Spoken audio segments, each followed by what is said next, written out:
Hey, what's up folks, Jam Book Reviews here, and today I'll be doing a quick review of the book Ways of Sunlight by Selvon.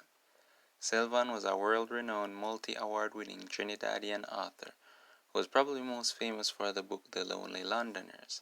That book was one of the first to use national language, which is the unique language spoken by natives of the various Caribbean islands. And what was unique about the book was that he used the language for the dialogue and the narrative itself. And it's still very popular to this day. This book, Ways of Sunlight, was published in 1957, and I think it's his first short story collection. Content-wise, it has 19 stories divided into two sections, Part 1 Trinidad and Part 2 London. And of course, the first half has stories set in Trinidad and the latter has stories set in London. And just like the locations, the stories are very diverse, ranging from the comedic to romance to the more dramatic, so you can easily find a story that appeals to you. My favorite stories are the shorter comedic ones, most of which were told in the Trinidadian language, like the story Down to the Main, which is about a Trinidadian man who illegally travels to Venezuela looking for work after his friend told him he could make easy money over there. But when he gets there, it's not a bed of roses because he doesn't speak Spanish. His friend isn't really trying to help him, and a bad situation. So he has to try and get by on his own. And it's very funny and all that, but what's cool is that you can tell that it is something that used to happen. The characters feel very real, and because Selvon used the national language, it sounds like a Trinidadian just stopped you somewhere and just started telling you this interesting story.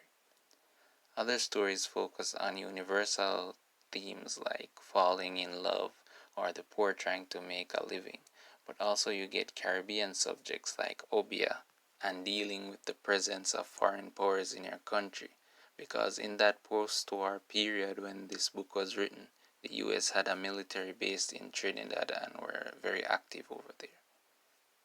But my favorite Trini story from this collection is one of the more serious ones called Cane is Bitter, which is about a poor Indian family, and in it the eldest son has just returned from college in the city area, and his family wants him to settle back into village life, get married and all of that.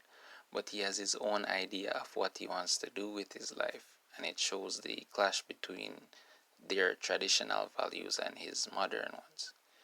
It's a common theme in stories now, but for a story from the 1950s, it still maintains its relevance.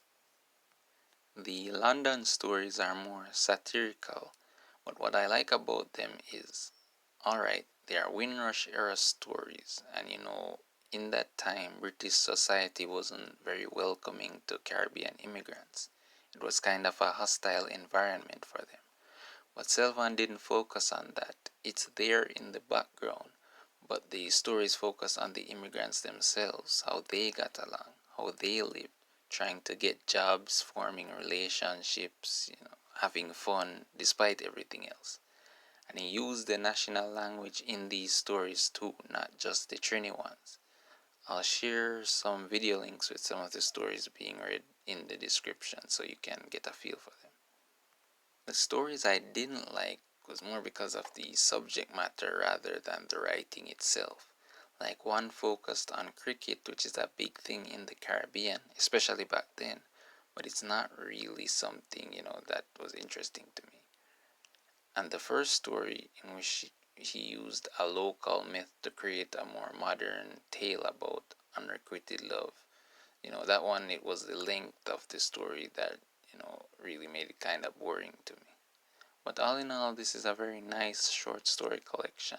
I think it could serve as a good introduction not only to Sam Selvon's writing, but Caribbean writing in general. So thanks for listening. Until next time.